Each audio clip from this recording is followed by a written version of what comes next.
Student, good morning. आज हम lesson number 6 के क्वेश्चन नंबर 13 से स्टार्ट करेंगे। क्वेश्चन है राज्यसभा। राज्यसभा के कार्य एवं शक्तियों का वर्णन कीजिए। राज्यसभा के कार्य व शक्तियां निम्न हैं। यह क्वेश्चन पहले ध्यान रखने वाली बात यह है कि आरबीएससी की बोर्ड परीक्षा यानी माध्यमिक शिक्षा बोर्ड की परीक्षा के 2019 में आ चुका है, सन 2019 में। और इसकी शक्तियां पढ़ेंगे। पहली जो शक्ति है विधायी शक्ति, राज्यसभा की शक्ति। देखिए, लोकसभा के साथ साथ राज्यसभा को विधि निर्माण का कार्य करती है। राज्यसभा भी संविधान के द्वारा अवित्तीय विधेयकों के संबंध में लोकसभा और राज्यसभा दोनों को बराबर की शक्तियां प्रदान की गई हैं। कहने का अर्थ यह है कि लोकसभा के साथ साथ राज्यसभा को भी कानून निर्माण की क्या है, बराबर की शक्ति है। और अवित्तीय विधेयकों, जो धन से संबंधित विधेयक नहीं, उसके संबंध में भी राज्यसभा को बराबर का अधिकार है। लोकसभा के साथ राज्यसभा कानून निर्माण करती है और धन से संबंधित जो विधेयक हैं उनमें राज्यसभा को शक्तियां कम प्राप्त हैं, और अवित्तीय जो धन से संबंधित नहीं है उनमें दोनों को बराबर की शक्तियां प्राप्त हैं। यानी एक भी सदन इसमें अविश्वास प्रस्ताव देगा या स्वीकार नहीं करेगा तो ये कानून नहीं बनेगा। दूसरा है संविधान संशोधन की शक्ति। संविधान संशोधन के संबंध में राज्यसभा को लोकसभा के समान ही शक्ति प्राप्त है, यानी बराबर की शक्ति प्राप्त है। यदि संविधान में संशोधन करना है किसी भी कानून में, तो संशोधन प्रस्ताव पर संसद के दोनों सदनों में असहमति होने पर संविधान में संशोधन का प्रस्ताव क्या हो जाएगा, गिर जाएगा। यानी राज्यसभा लोकसभा में से किसी भी सदन ने यदि संविधान के कोई संशोधित कानून निर्माण या संशोधन में असहमति जता दी किसी भी सदन ने, तो वह कानून नहीं बनेगा या वो संशोधन नहीं होगा। तीसरी है वित्तीय शक्ति। राज्यसभा को कुछ वित्तीय शक्ति ही प्राप्त है। क्या है? वित्तीय शक्ति। यद्यपि इस संबंध में संविधान द्वारा राज्यसभा को लोकसभा की तुलना में कम शक्तियां प्राप्त हैं, बहुत कम शक्तियां, गौण है एकमात्र से। संविधान के अनुसार धन विधेयक पहले कहाँ प्रस्तुत होता है? लोकसभा में। यदि धन से संबंधित कोई कानून है, कोई विधेयक है, तो कहाँ प्रस्तुत होगा? लोकसभा में प्रस्तुत होता है। लोकसभा में प्रस्तावित किए जाएंगे। लोकसभा से स्वीकृत होने पर धन विधेयक कहाँ जाएगा? राज्यसभा में भेजे जाएंगे। लोकसभा से बात कहाँ जाएंगे? राज्यसभा में, जिसके द्वारा अधिक से अधिक 14 दिन तक इस विधेयक पर विचार किया जा सकेगा। किसके द्वारा? राज्यसभा के द्वारा। लोकसभा से पास होने पर कहाँ जाएगा? राज्यसभा में, दूसरा सदन है। राज्यसभा इस पर कितने दिन विचार कर सकती है? 14 दिन तक। राज्यसभा धन विधेयक के संबंध में अपना केवल क्या दे सकती है? सुझाव लोकसभा को दे सकती है, अपना विचार दे सकती है कि इसमें ये परिवर्तन किया जा सकता है। लेकिन यह लोकसभा की इच्छा पर निर्भर है, उन प्रस्तावों को माने या ना माने। कहने का अर्थ है उन सुझावों को माने या ना माने वो लोकसभा के ऊपर है। राज्यसभा 14 दिन के अंदर उस धन विधेयक को वापस लौटाएगी, और यदि उसे कुछ लगता है कि उसमें परिवर्तन होना आवश्यक है तो वो केवल अपना क्या दे सकती है? लोकसभा को सुझाव दे सकती है। और वह सुझाव मानना नहीं मानना किसके ऊपर निर्भर है? लोकसभा के ऊपर निर्भर इच्छा है, उसकी इच्छा हुई। तीसरी जो शक्ति है कार्यपालिका संबंधी। संसदात्मक शासन व्यवस्था में मंत्री परिषद संसद के लोकप्रिय सदन के प्रति उत्तरदायी होती है। यह संसद का लोकप्रिय सदन कौन सा है? लोकसभा। कौन सा है? लोकसभा। लोकसभा होता है। अतः भारत में भी मंत्री परिषद लोकसभा के प्रति सामूहिक रूप से उत्तरदायी होती है। ये विशेष ध्यान रखने वाली महत्वपूर्ण बात है। भारत में मंत्री परिषद सामूहिक रूप से किसके प्रति उत्तरदायी होती है? लोकसभा के प्रति, और लोकसभा को लोकप्रिय सदन भी कहा जाता है। राज्यसभा के प्रति नहीं होती है मंत्रिपरिषद जिम्मेदार। राज्यसभा के सदस्य मंत्रियों से प्रश्न तथा पूरक प्रश्न पूछ सकते हैं, उससे संबंधित पूरक प्रश्न पूछ सकते हैं और उनकी आलोचना भी कर सकते हैं। इन कमियों को बता सकते हैं प्रश्नों के द्वारा जिसके बारे में पूछ रहे हैं, परंतु उन्हें अविश्वास प्रस्ताव द्वारा मंत्रियों को हटाने का अधिकार नहीं है। मंत्रिपरिषद में जो मंत्री हैं, सभी मंत्री आते हैं मंत्रिपरिषद में। मंत्री 3 प्रकार के होते हैं, जैसे कैबिनेट मंत्री, राज्य मंत्री, उप मंत्री। इन तीनों को मिलाकर मंत्रिपरिषद कहा जाता है। यह किसके प्रति लोग उत्तरदायी है? लोकसभा के प्रति। परंतु इनको हटाने का अधिकार, अविश्वास लाने का अधिकार केवल लोकसभा को है। यदि इनके पास यदि बहुमत नहीं है सरकार के पास, तो अविश्वास कहाँ लाया जा सकता है? लोकसभा में। अविश्वास का मतलब है विश्वास नहीं है, यानी संख्या बल नहीं है। संख्या बल का मतलब है, कहने का अर्थ है, मान लो सरकार में, लोकसभा में सदस्यों की संख्या कितनी है? वर्तमान में 543 है। कितनी है? 543। इसका अपन 2 हिस्से करेंगे, 2 दूने 4, 2 सत्ते 14, है ना, और 2 एकम 2.5, यानी लगभग 272 सदस्य। तो आधे हो गए, प्लस 1 होना चाहिए। 273 सदस्य लोकसभा में सरकार के पास अपने होने चाहिए जो उसको समर्थन करते हैं। ठीक है, 273 सदस्यों से यदि कम होता है तो लोकसभा लोकसभा के अन्य सदस्य, विपक्ष के सदस्य, वो अविश्वास प्रस्ताव लाते हैं। क्या लाते हैं? अविश्वास। ठीक है, वो केवल कहाँ ला सकते हैं? लोकसभा में ला सकते हैं। कहाँ लाया जा सकता है? लोकसभा में। ठीक है, ये ध्यान रखने वाली बात है। वर्तमान में हमारे लोकसभा में 543 है। हमें जो बहुमत सरकार को प्राप्त करने के लिए, सरकार बनाने के लिए कितने सदस्य हैं? 273। अधिक कितने भी हों, कम से कम है।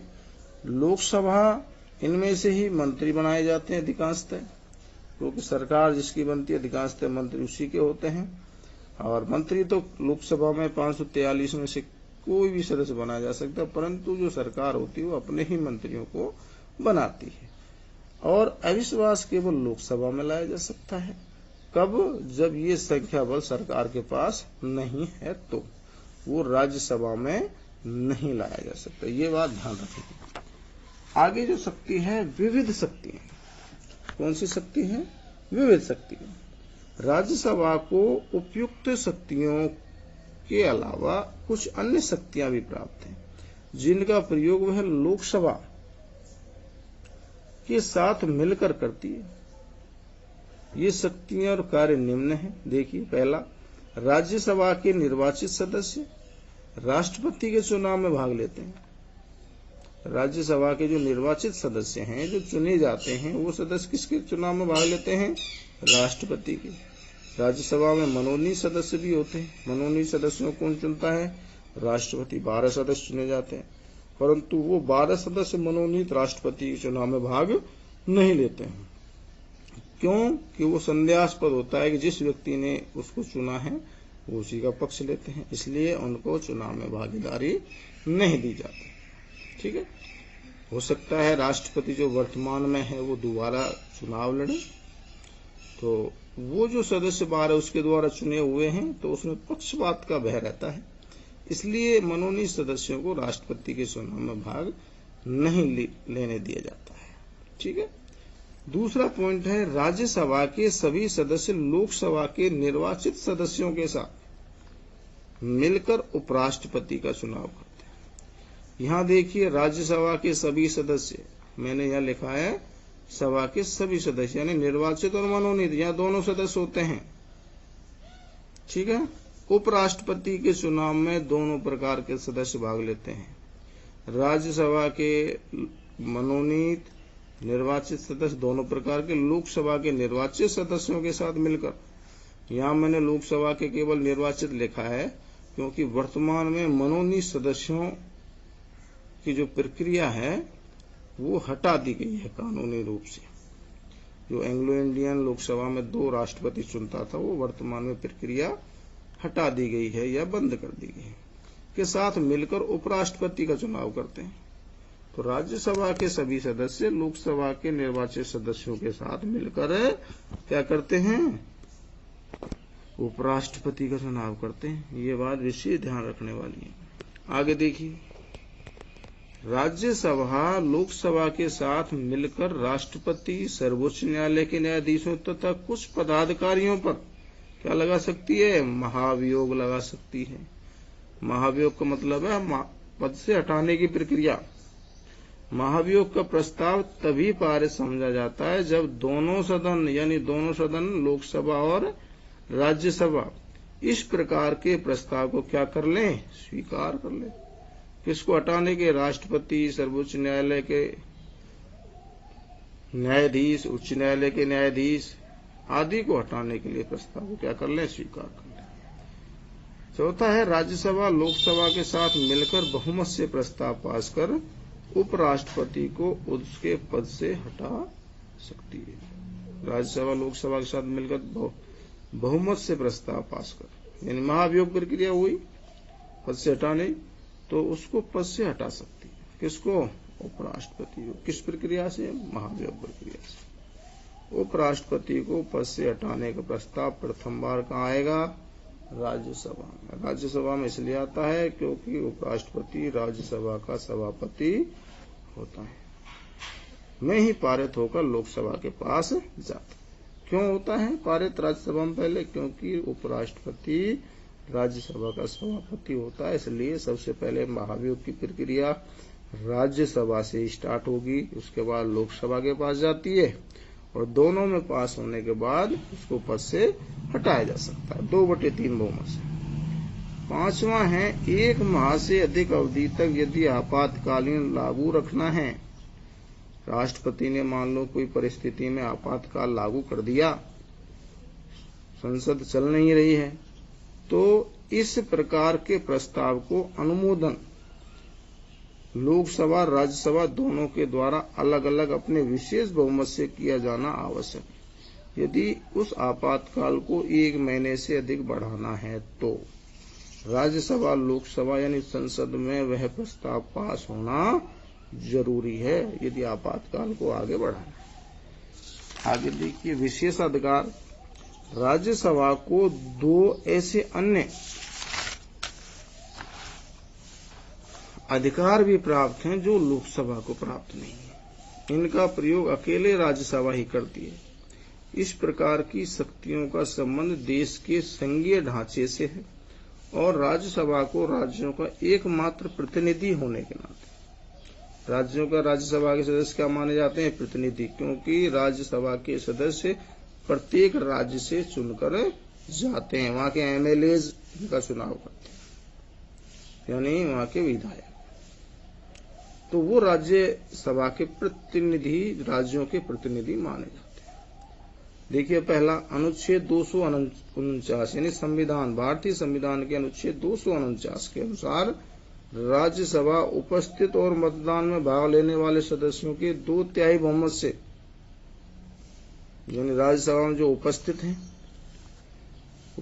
या मतदान में जो व्यक्ति भाग ले रहे हैं उन व्यक्तियों के 2/3 यानी 2/3 बहुमत से राज्य सूची के किसी विषय को, मैंने बताया था तो मैं, जैसे राजस्थान पुलिस राज्य सूची का विषय है, तो ऐसे विषय वन्य जीव, ये जो विषय मैंने आपको बताए थे राज्य सूची, संघ सूची, समवर्ती सूची के पिछली वीडियो में, तो उन विषयों में किसी विषय को राष्ट्रीय महत्व का विषय घोषित कर सकती है कौन, राज्यसभा 2/3 बहुमत से। तो इसके द्वारा उस राज्य सूची के विषय पर कानून बनाने का अधिकार किसको मिल सकता है, संसद को मिल सकता है। ये विषय ध्यान रखना, समझ में आया।